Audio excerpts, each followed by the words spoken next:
Hello, everybody. Welcome to High Vibe Time with Ashley and Teresa. We're going to do part two of the cards. Last video, we talked about the different kinds of cards, and today we're going to talk about, okay, now I've picked a deck that I think that has called to me. Now, what do I do with it? Mhm. And the first thing I do before I eat, I take it out of the package. Usually it comes in the, plastic stuff. I take it out. Either, well, I sage it. Mhm. That was sage. And many, many, many times I take one of my sound bowls and I just do a little clearing of anything that may have attached to it, anyone's energy that may have been on the production line, to the delivery guy, to the gal at the store, if I bought it at the store, or whatever, just to clear it and ask for it to give me messages for my greatest and highest good. Yep. I love that. That actually is exactly what I do when I get mine. I will sage it, clear it, and kind of set the intention that when I use it, it's for my highest good, greatest good, or whoever I'm using it for is highest and greatest good. Yeah. And then I just go into trying it out. I know that anytime that before I'm going to use this small deck. This is my Spirit Junkie deck. And it's just a small one. It's one of the ones that doesn't come with a book and it just has the little writings on it, which I love. But I'll use a celandine. Is that right? Did I say it right? Selenite. Selenite. I Right. know I always say it wrong. And so that's what I use to clear the energy right before each time I use it. What do you do each time? Same. I clear it Yeah. same way. Yep. Um, yeah, and I love rituals. I love a series of things to line up, but I really don't do a whole bunch with cards when it comes to that. I clear it when I get it. I clear it before I use them. I clear them after I use them. And then I typically get quiet, I get still, I take a few deep breaths, and then I ask, what do whatever it is I'm needing an answer on. I need clarity on, or I need focus on, or I need some answers or whatever. Mhm. I will say that if you're new to using decks and the book and the cards if they do have a book, most of the time, this is my Ripple deck. I love this deck. It literally has how to use the deck, and Oh it yeah. Mhm. explains, and most of the ones I have in front of me have books with them, and they probably have some type of how to use it, Mhm. how the suit or the cards came about. There's always different reasons the authors create different decks, and explains, like, in this decks they're based on, it says prompts and inspiration to expand our power. And then Mm. there's different suits in this group, in this deck, and it says individuation, relationships, emotions, accomplishments, resilience, and the collective. So those are like the groupings within that. And so each card has a little symbol on it to tell you which grouping it's in, et cetera, et cetera. So Mhm. each deck is different, and and like I said, take a look at the book, especially if you're new to using cards, to give you a little bit more background and explanation about how to use the deck. Um, Right. yeah, go ahead. There's also, I was going to say in there that some of them in the beginning of the deck will give you different types of spreads, Yes. and what you can do, with those. Here's a 2 card reading, a 3 card reading, and and then that goes into a little bit more. I personally have never used those, but if you're starting out, and want to just get yourself familiar or comfortable with it, it's definitely a good guideline to Yes. use. Yes, I did that when I first started because I didn't know what I was doing. I was just reading the book and trying to learn. And Hmm. so I think the one deck that I had used, it wasn't my animal spirit deck. It was a different one, maybe my second or third deck I bought. And I was like, oh, I haven't seen this before. And it was like, what do you need? to let go of from your past? What do you need to focus on right now? What is something that you can look forward to or something that affect in the future? So it was like the past, present, future kind of thing. And so that was interesting to pull for that. Hmm. So I haven't probably done it since then because that's not how I usually do. Hmm. So when you go to actually pull a card, I know that we do it differently. And so I wanted to go into just a little bit of that. We said that before we start, we actually clear the cards. And then, I will usually close my eyes, like you said, take a couple deep breaths in and set the intention into the cards that I want. The question that I want, if it's for someone else, I ask for their highest and greatest good or what they need to know for highest and greatest good. And then I just start shuffling and mine will pop out. Usually it'll either fly out, it'll fall out, and usually it's just one by itself. If more than one comes out, then I know that it's a mistake.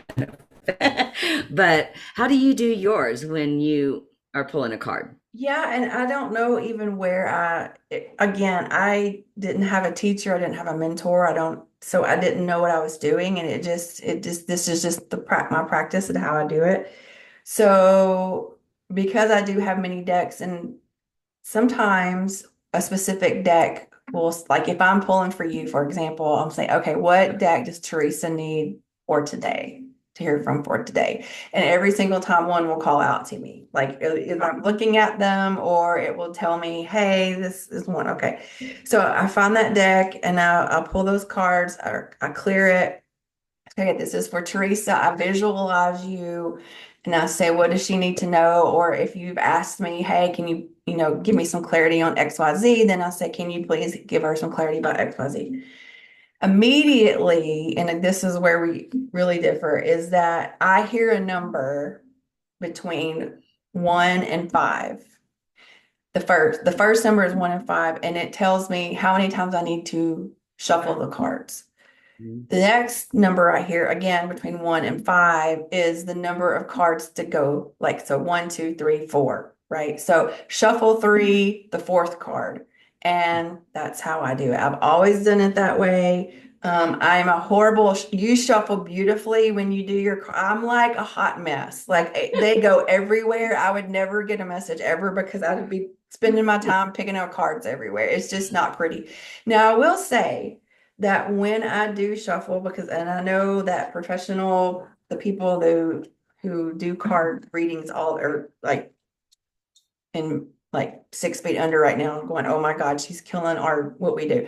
But I literally just do the typical old, casino, like literally just like this, right?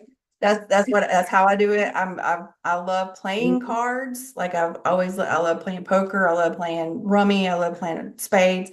So that's how I shuffle. But every once in a while, there is one that pops out. And when I'm shuffling, just like that, sometimes one will just pop out, and I know then that it is. So usually I just put that to the side. I continue shuffling my numbers, whatever the numbers were. And then I know that that answer, clarity, focus, whatever, it warranted 2 cards. The one that Mhm. popped out and then the number that I shuffled. Yeah, I love that. I mean, I think it's really cool that you get those two numbers in your head each time, and that you're able to do it that way. And it just goes to say that it doesn't. There's not a right or wrong way of doing this. Whichever way feels right to you is exactly the way you're supposed to do it. Yep. And yeah, I think that's really cool that you get numbers like that. Because sometimes, with the shuffling, I'll sit here for a hot minute, waiting for the card to come out, and I'm like, okay, do I have the wrong deck? Uh-huh. And when you were talking about the decks, it's funny because I will usually like close my eyes and think about, okay, which one does this person need a card from? And here lately, I don't know why, and it's just changed like in the last month, I will see the backs of the cards on like one of those spinny wheels that you'll spin. and it literally, and sometimes it takes a minute for the wheel to stop, and I'm like, okay, which one do we need here? And then I'll see the backs of the cards. It's so funny. Oh, I love But that. yeah. I didn't know Yeah. that. That's awesome. Another way to do it, if you need something, and I've done this before too, if it has a book, do the same thing, clear the book, and then just say, what does Teresa need to know about XYZ? And when you stop is where you stop. And that's what you need. That's like the short version. Like if you just need a down and dirty quick and you just need to pull a card. So I have done that before as well. I love that you say that because I actually have not done that, but that's a good idea when you need something quick and because I distinctively hear things in my head like stop or things like that, so you would know or just feel instinctively when to stop. So I love that. Yeah, yeah. So do you have, So oh, go ahead. I did pull two cards. Yeah. Were That's you where I was did you headed have too. something else? No, that's where I was That's headed. where you were headed. Okay, good. Perfect. So I pulled two cards today and I pulled it from my Raise Your Vibration. Let me get my view up here for a second so I can see what I'm saying. Raise Your Vibration, Kyle Gray. And two of them popped out when I was shuffling. They popped out together. And the first one is Clear Your Karma, which is perfect right now for the 9-9 portal. Mhm. And then the second one is Choose Kindness, which I think is perfect as well because this 9-9 portal will stay open until the 10-10, which we set intentions for on the 10-10. And so to clear away what we're no longer serving us and choose kindness for the 10-10 portal, I think is beautiful. Absolutely. Absolutely. And one more deck that I didn't show in the first video. If you are on my page at all, I love my little angel cards. Again, these are considered cards. These are, look how teeny tiny they are. And they literally have one word on them. And this is one that I pulled for us, compassion. And I do Oh, them the yeah. same way as I do other cards. I ask what I need to know, what somebody else needs to know, whatever. Now, these are teeny tiny, so they are very, very hard to shuffle. So I usually don't shuffle. Well, I try to shuffle them, but they can go awry real quick. And so Mhm. usually there's one that like will stick out or it's going the wrong way and so I really pay attention to those. And then sometimes I just do this, right? I just, and I just pull, it's this one, whatever that one is. Mhm. And this is resilience. And that is the third time I've seen this today. So apparently we need to know that. Uh, Yeah, so yeah. there's all different kinds of cards. There's all different ways to do it.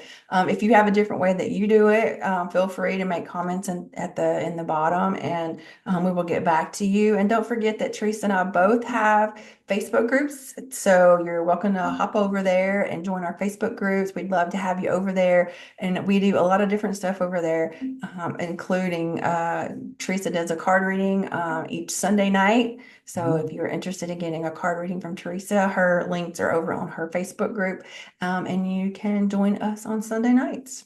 Yeah. All right, everybody have a great week. Bye. See ya.